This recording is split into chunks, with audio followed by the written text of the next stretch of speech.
Yeah. This is now episode 6. What? Episode 6 6. of Yeah. Yes to Hangs. Yes to Hangs. Woohoo! We're here. Wow, 6 just like that, huh? Yeah. Okay. So the question is, because we have to ask a question at the start of every show so that the audience can hit us in the comments. And we have not discussed this question. We just go, oh, I have one today, and then we pull it out. Okay. So my question is this.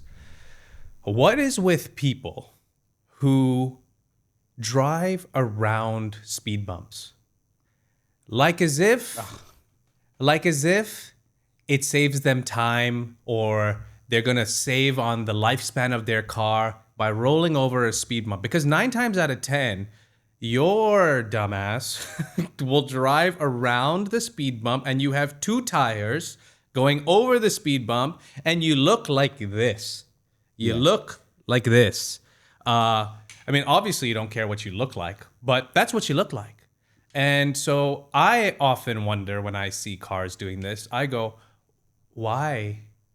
Just roll over slowly. That's what I'm going to do right behind you. But then sometimes I'll be in a taxi and then my dude will just follow him like a herd mentality. And I'm sitting in the back right of the car and I'm like, is something wrong with the speed bump? and then there's speed bumps that have like the gap in the middle.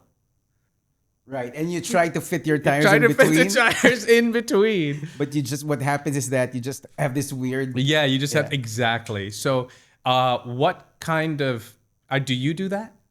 No. You don't do that? No, first of all, what's the point? Is it to save time? I don't know, but because people do this.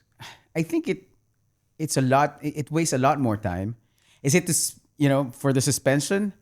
Your car is designed to handle speed bumps. Right. So that's the question, and I think the people who. So what's the question again? The question is, why do people drive around speed bumps as opposed to just go over it slowly? And yeah, I want to know why. I feel like this is a philosophical question. Yeah, I think they just want to defy expectations. It might have to do with your childhood. Yeah. Like society expects me to drive over the speed bump. Yeah. No way. I'm going to drive around it. Surprise. Yeah. Something like that. I've stopped enjoying driving in Dubai. Dubai is like known for this fast cars. Like when you tell somebody that you live in Dubai, abroad in the States, they immediately think, oh, rich person. Because the way that it's marketed with all these YouTubers driving really like fancy cars, the Lambos and stuff like that. What they don't realize is these cars cannot drive past 60.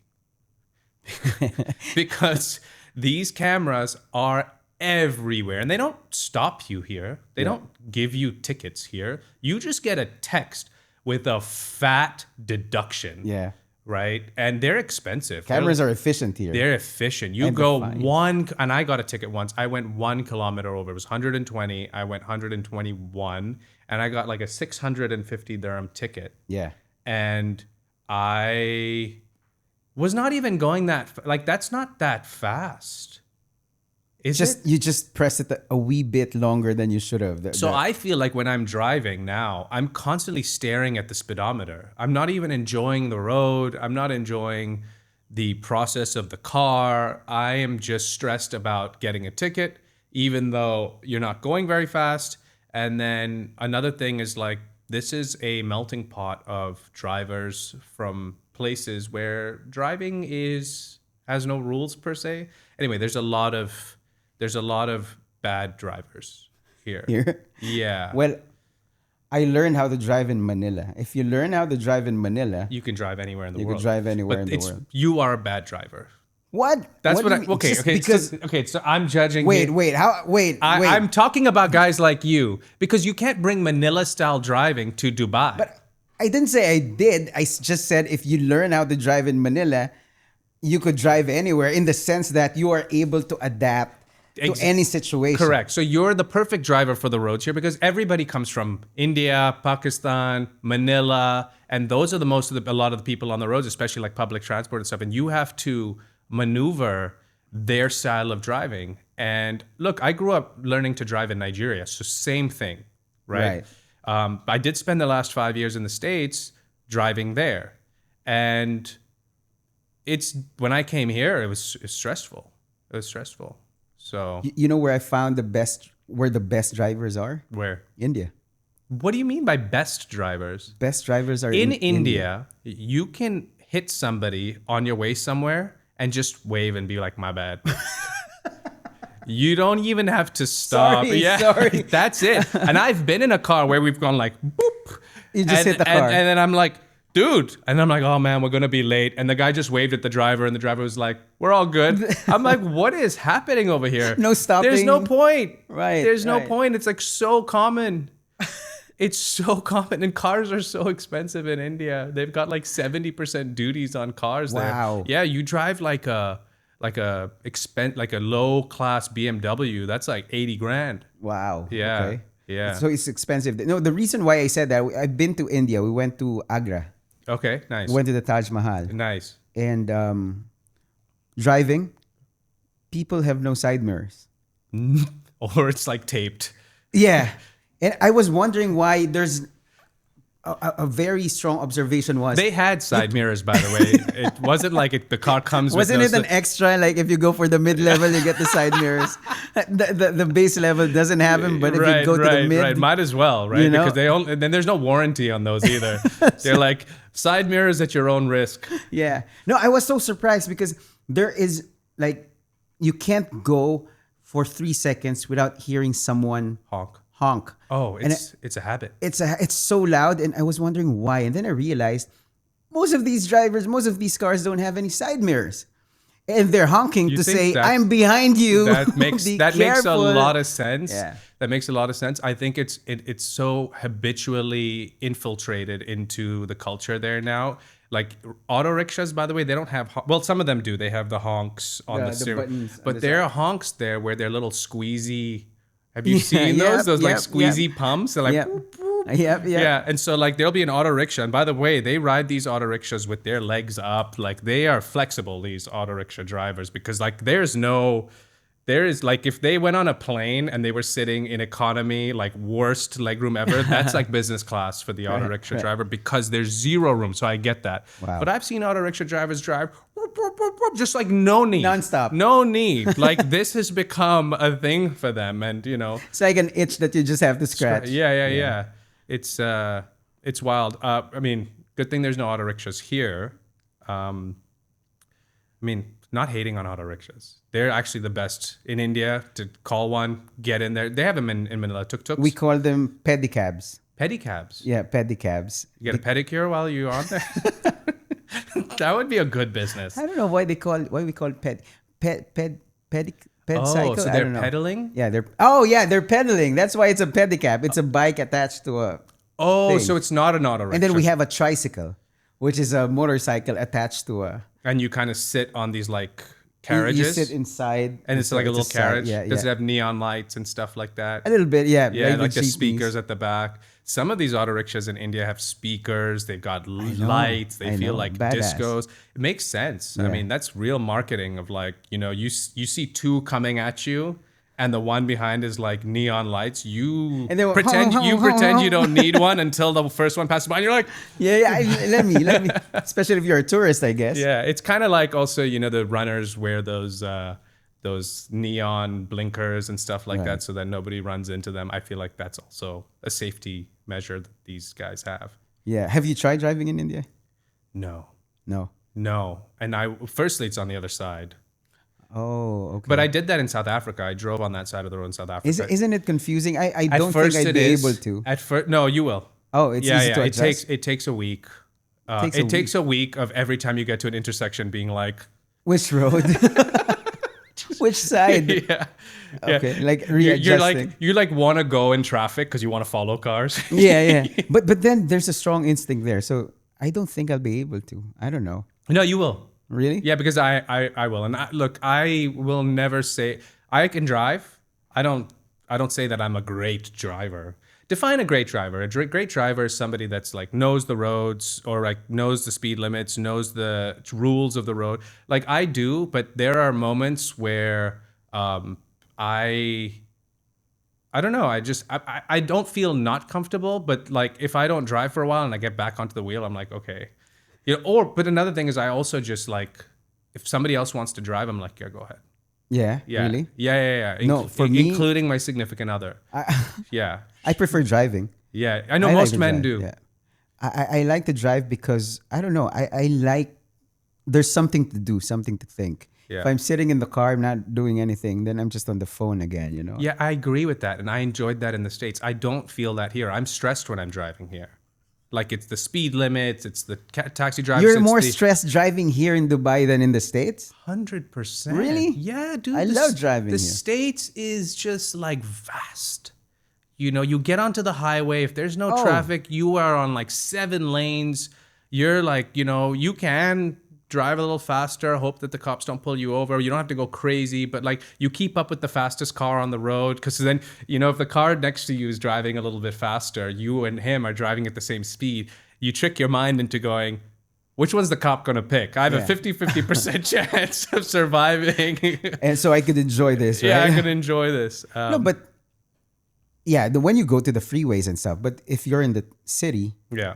Oh, but city's crazy. I mean, I wouldn't drive in the city, right? Like New York and stuff like that. New York, yeah. yeah. Who drives in New York? People drive. Yeah, a lot of people drive in New York. But anyway, I think that the speed bump thing is a phenomenon that needs to be studied.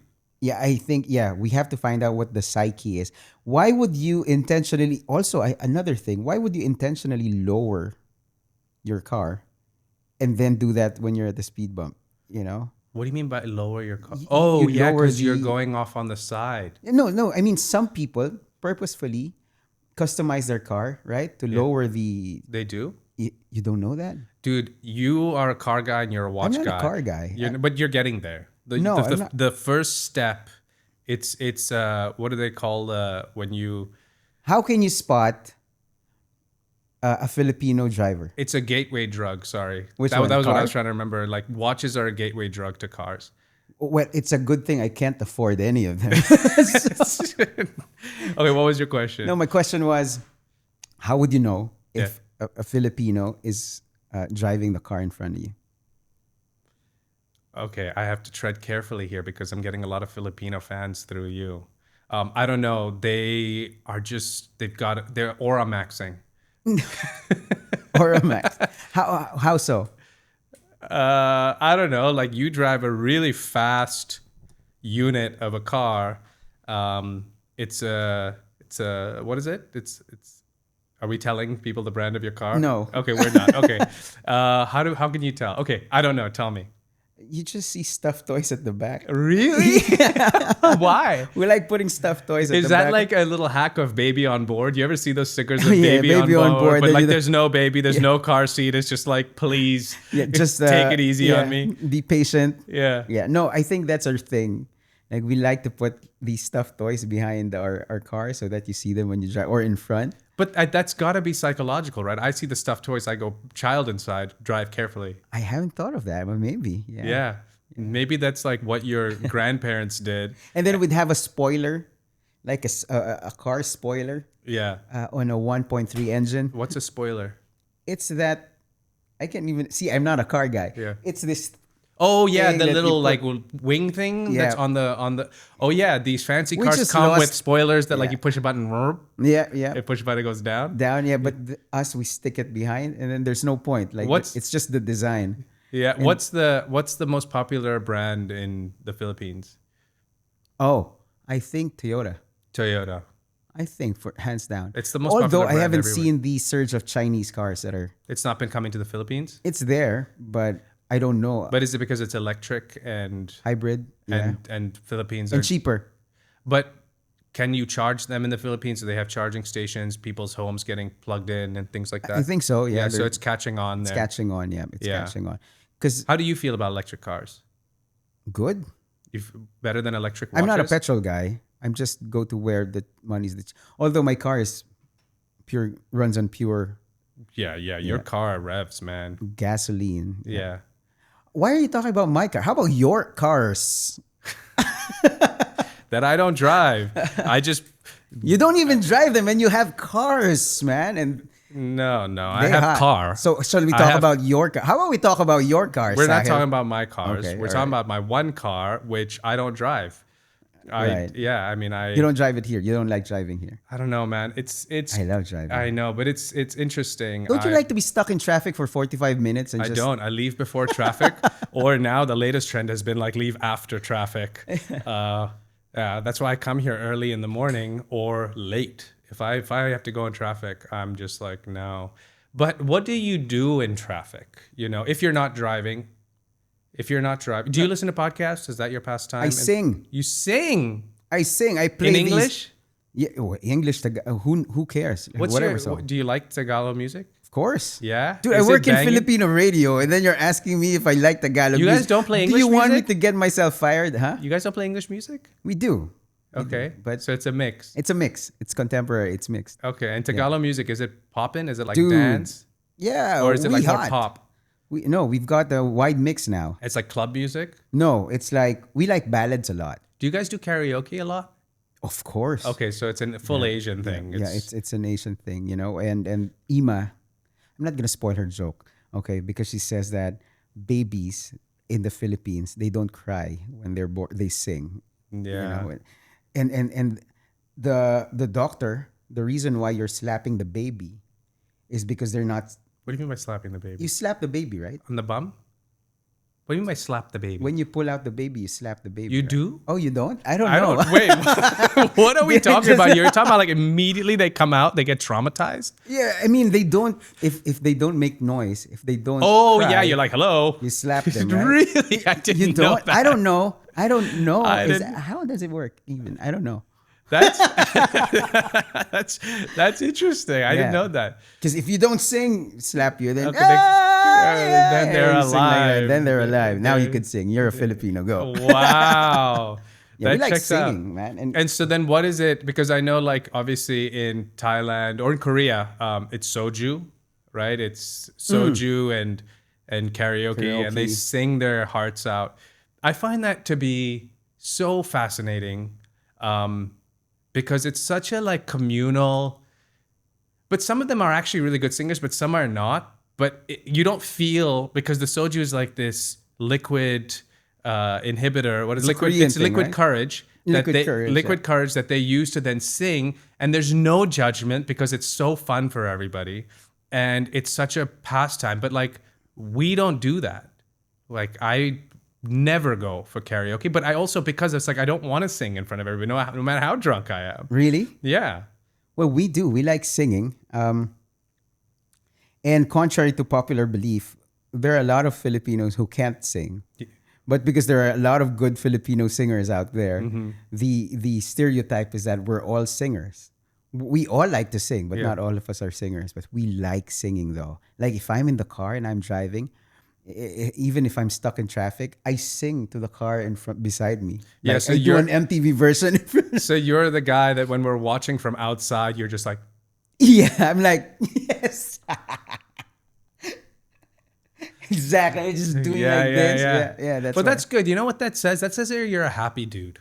Yeah, I am yeah. And I think that's genetic also, because you were telling me that Filipinos, despite the tough challenges that they go through in their country, no matter what class they are, they find jokes in everything. And I will say that I've lived that experience. Even in Nigeria, they are so, despite all the craziness that goes on there, you can talk to anybody, the market guys that, you know, and they're just bundles of joy. Right. 99% of them are just so, they just look for the positive thing. They look for the punchline. They make a joke out of everything, and their energy is so good, despite the challenges that they face. And I love that about them. Right. You know? Yeah, I know. Why do you think so? Why are there certain groups Cultures. of people in certain cultures that are prone to just finding the happy in things as opposed to some people where, you know, Well, that's a good question. And when you were telling me about Filipinos being the same way, I could get a sense of that, because everybody that I interact with here, Filipinos, they're always so joking. They're always so smiley. sing-song voice, right? Yeah, just good vibes. You know, no matter what, they could be working at a fast food joint and they're just good vibes. And so I resonate with that. But why? I don't know. I think that's a question for you. I don't get that necessarily from like all cultures. I think that we're tapping on Nigerians being one and Filipinos being another that share that sentiment of figuring out a way to be joyful. Yeah. I think it's because number one, we live in a place where, there's a lot of sun. Okay. Oh, interesting. I think sun gives you happiness and joy, Yeah, that's an interesting one. That's why there are a lot of people depressed when the When it's gloomy winter, weather and when it's winter and stuff, you get sad. So I think the sun is a huge part of it. Wow, I just went spiritual there. The sun is a Right? huge. Yeah. You're the son of the soil. Yeah. The sun gives us joy, Yeah. and I think that's part of it because that's one thing that we have in common. And then we also understand that also Filipinos, we've gone through a lot of disasters, right? And we've given up to the idea that okay, there are lots of things that we can't control.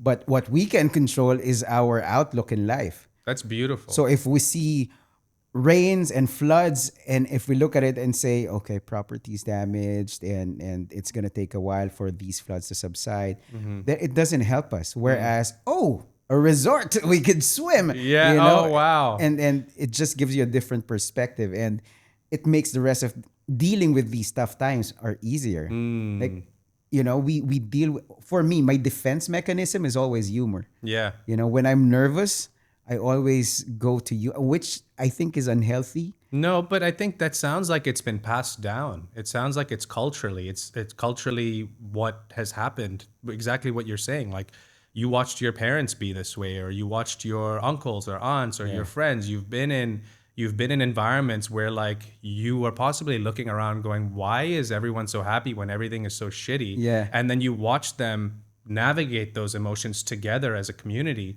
and you go, but it works. I want to be happy. Yeah.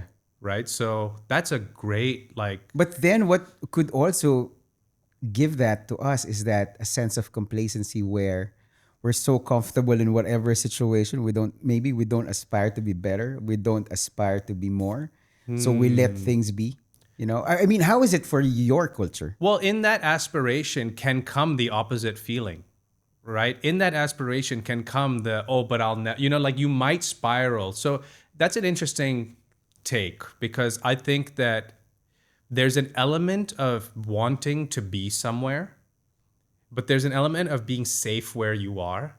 Right. And with the ability to bring joy where you are, that Why would you? why would you want to go in a place where you may not be safe anymore? And that tension is something that I feel like a lot of people navigate. And it's a blessing and it's a curse, Yeah. right? Did you see?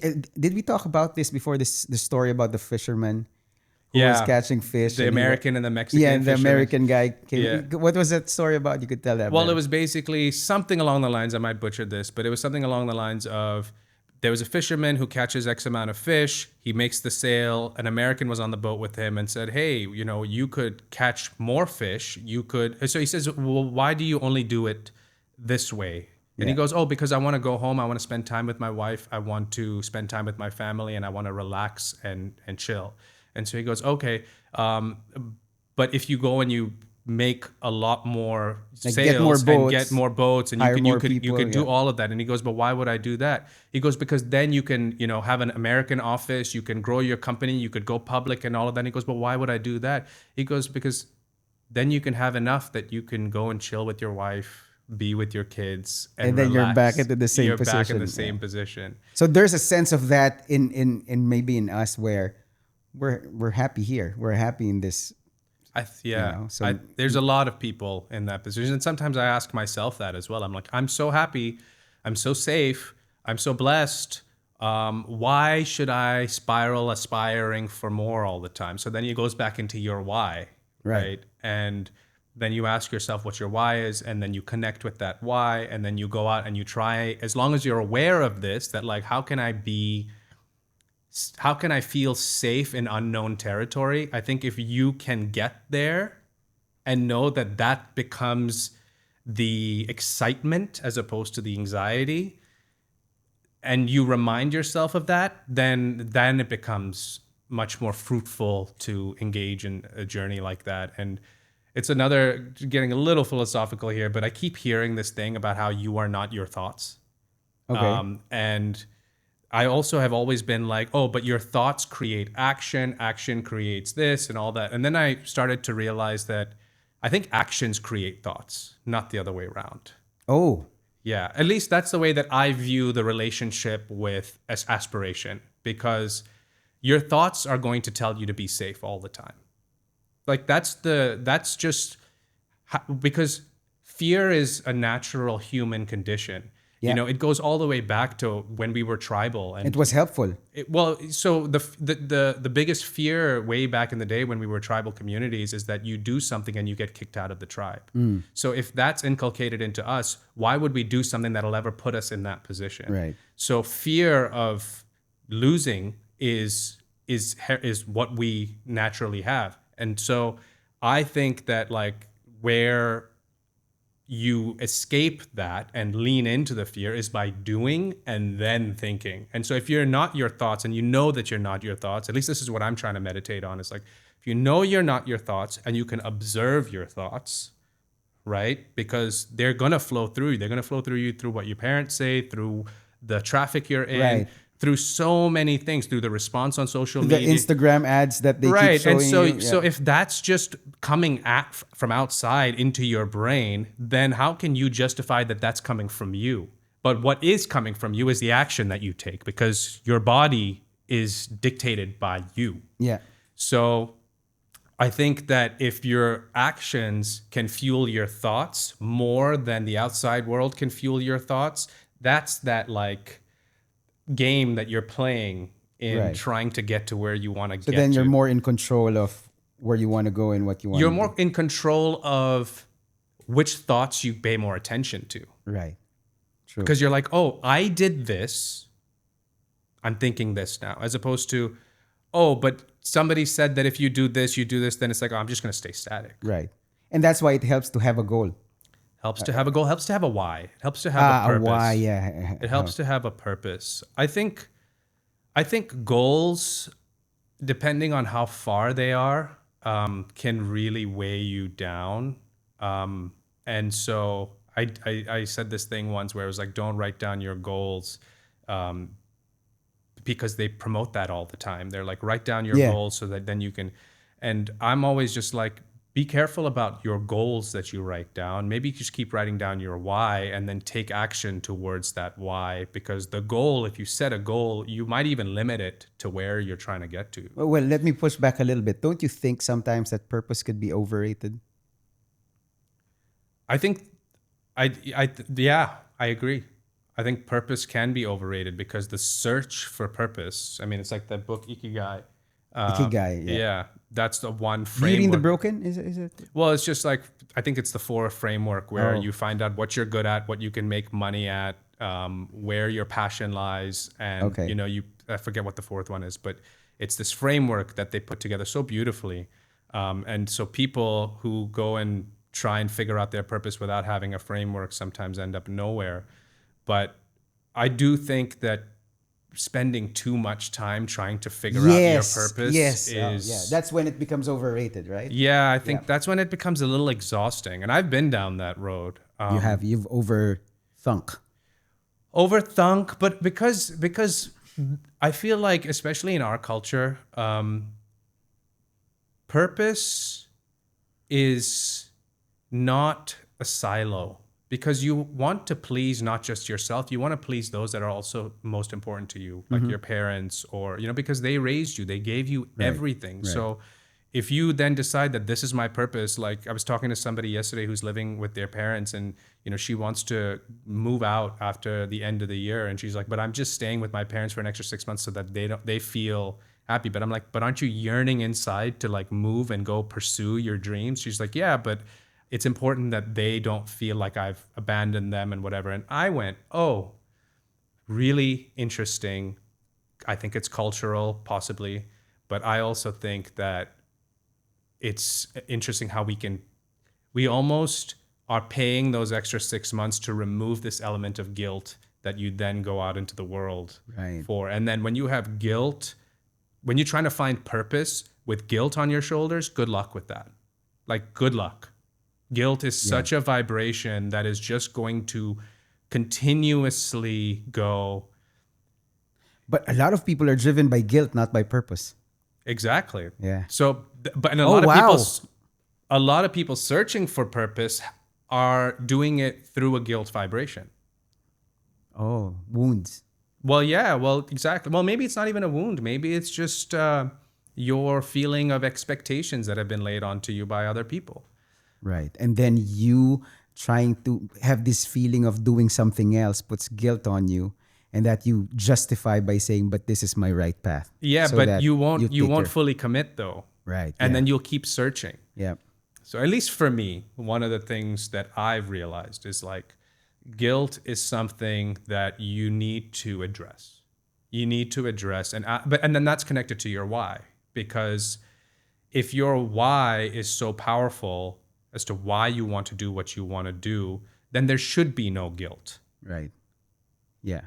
right? And the only and there should be no guilt, and understanding that the only person who could define your purpose in life is you. It's you. Yeah. Yeah. Once you understand that, and then you understand that expectations are there, but then at the bottom line, at the end of the day, you will decide what your purpose will be in life. Correct. And I think that I think that even finding your purpose is so much easier when you don't have any of these strings that you've attached to expectations. Right. But it's tough, man. It's not like It's not easy being a rebel in the eyes of. Yeah, well said. Yeah. It's not easy being a rebel unless that's your archetype. You know? No, but then you'd still have a hard time though. But then, you're trying to swim against the tide. Yeah. You're going against the Yeah. tribe, so to speak. Yeah, Yeah. exactly. And that's where all of that fear stuff comes in. But it's there's so much to it though, because it's like, how much time do you want to spend on that versus actually doing? You know what I mean? Yeah. And that comes back to the action thoughts thing. But anyway, I think that we have gotten quite Deep again. philosophical, and I'm no psychologist, I'm no therapist. I want to preface this that, like, this is not legal advice.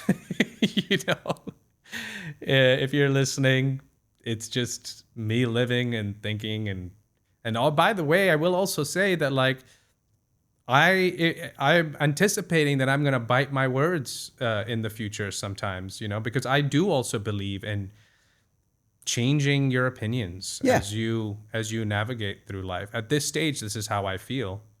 Maybe when The version of you, the version of this us, this is what you believe in. Right and now. then down the road, Yeah. you'll change, you'll evolve, and then you'll find a different perspective and maybe latch on to that. And it's part of the experiences that you have, the actions that you're correct, making. correct. But I will say that one thing that I actively want to focus on is just let thoughts flow and don't judge them. right. Don't judge thoughts. Don't judge the thoughts. Right. I think because that's just what you are. You are a thinking machine that's been placed on this earth, and you have to at least try to be aware that when you are thinking things that are like weird and not normal, and then you can observe that and go, huh, humans, weird. Yeah, yeah. Then I think that it's easier to navigate. At least that's been my little hack. No, I agree. Yeah. Yeah. Going meta is always. I learned that from a Naval podcast where he was like, you're walking down the street, you see somebody who's overweight, and your mind goes, oh, that person's fat. Instead of going, that's my thought, you go, I wonder why I thought that. Now you're here. Right. Yeah. Yeah. You've walked past this person, you go, that's interesting that you did that. True. And then you start understanding yourself instead of judging others, right? Yeah, and you don't judge yourself. Right. You understand why.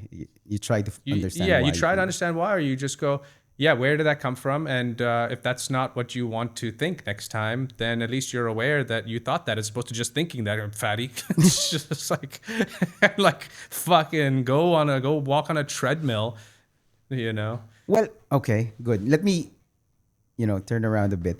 We've been doing this podcast for a while now. This is now episode 6. How do you feel about this podcast? Healing. Healing. Yeah. Wow. Big words. Yeah. Big word. Yeah. Yeah. Because I hear myself sometimes, like even in episode 1, I think I talked about this in the last episode. I hear myself say things and I'm like, that's conviction that I feel that way. Right. And if I feel that way, then, certain actions need to be taken, or, certain things that I kind of remind myself in these conversations that I'm like, oh, I should probably act on that. Right. And this is the platform where these convictions come out of you. Yeah, it's kind of like And coming be back to expressed. smokers. They always say one way to quit smoking You is hate smokers. No, no, right? no, no, no, Oh, I don't. Okay. One say. way to quit smoking is to tell your friends that you are quitting, because when you then smoke in front of them again next time, you are the Call you out, guy who they call you out. You're just a guy who lies to himself. Right. And there's that relationship with yourself where you go, I cannot be that guy Right. that tells everyone that I'm going. So that's why you'll find that like a lot of smokers who want to quit, they won't tell everyone. They'll just quietly do it, and then they'll tell their friends, "Man, I didn't smoke for 2 weeks." Right. But they don't say that I tried to quit. Right. They say I just didn't smoke for 2 weeks. That is a way of going, give me the kudos, but really you've just tricked yourself into believing that you are a good person, but really you just failed at quitting. So they say that if you go and you tell your friends, like, I quit, it's like drinking. Like I haven't had alcohol since the end of 2024. Wow. Yeah. Thank you. Congratulations. I haven't had alcohol since the end of 2024, last night. It's 8:24 p.m. Since 8:24. Yeah. And part of it now is like it's become part of my identity, and my mom even is just like, just have one and I won't do. Yeah. And she even gets upset. She's like, we were in Florence, we were overlooking this beautiful view, she was having a glass of wine, she said, have a glass of wine with me, and I said no, and she got upset. She's like, this is the moment to share a glass of wine with your mom. Yeah. And she got upset with me. She's like, if you ever start drinking again, I'll kick your butt, because you just said no to me here. Yeah. In the perfect place. In the perfect place. have- But I don't want to be so stringent. But there is that element of when I tell people that I don't drink anymore, that I don't want to be the guy that says that and then Yeah, drinks. yeah. So you keep holding yourself accountable I keep holding by myself. verbalizing. Yeah. But I do foresee myself going back to a place where I'm having a glass of wine and stuff like that. Just now is not the time. I don't feel the calling, or I don't feel the need to do that anymore. That's such an achievement. You've really done something with yourself when your mom is convincing you to drink alcohol. Right. Actually, because I remember prior to quitting, she'd be like, Sahil, you've had 2, you're done. Yeah. You're done. I'm like, mom, one more drink. One more drink. Now your mom is like, well, Sahil, why are you not drinking? Yeah. That's quite an achievement. I don't know, Congratulations. man. It was just a choice I made, and I stuck to it. I do feel like there's been pros and cons to it. I don't think that it's necessarily the best thing for me socially. I think that it's a choice that I made, but there is an element of like enjoying a drink and enjoying your life and not being so stringent all the time. And why are you putting rules on yourself? You live once, like, let your hair down a little bit. Yeah. And I don't necessarily like it when I have to say no. Right. Because part of me goes, it's not social pressure. It's like, I don't want to be stringent. Yeah. Like, I don't want to be that guy. So why am I being that guy? It's a question I ask myself. Because you just don't want to waste the days. Yeah, I guess where you there's haven't been that. drinking. Like, the main thing is the biological aspect of things, where I'm like, But why do we drink though? dude, it's great. I Drinking is great. Like, the social lubricant aspect of things, going it to is great. networking events, having a glass of wine, or It is going to a great. party, having a glass of wine, feeling a little loose. Even in filmmaking and like writing, Right.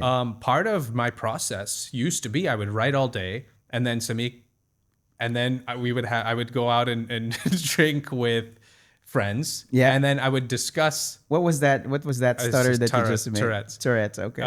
I would have a glass of wine with a friend, and then we would discuss it, and then the jokes of the script would come out. Like, that was a thing. Right. It was okay. really fun. Like, we would develop whole TV shows Right. all around having beers and talking about it. Because you're lowering the. Yeah, because there's no filter, there's no Filter, overthinking, there's back and forths with friends that are all in the same world.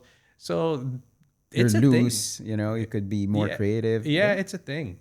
There's definitely benefits to it where creativity is concerned. There's no two ways about that. I Okay. agree. I think anyway. As a drinker, I agree. Yeah. You know, but then again, you could take things in excess, and that's where it becomes a problem, right? Everything taken in excess is bad. Correct. It's all balance. Correct. Right. Yeah. But like having one glass of wine, But one glass, there are people who have like, I feel like I'd get wasted off of one glass of wine really? now. Yeah. That's the best. yeah. that's And a that's when I'll start driving again. Not here. Not It's a here. joke. It's a We joke. don't drive when No, we're no, that was a drinking. joke. Yeah, Yeah. it's not allowed. We Yeah. have cameras everywhere. Yeah, exactly. Don't drive. Um, Well, here they have those things where you can call what are those drivers to come drive your what was car. that? Zephyr? Zofer. Zophyr. Yeah. Wow. yeah. Do you guys have that in New York? Is that a thing? I don't think so. No. Zofer. In New York, you just You'd take let Uber. a stranger drive your car, right? Yeah. That's what it is. That's what people do here. They You go out to ha- parties, they drink, and then they call a Zofer. They get driven home in their own car. It's such a cool service.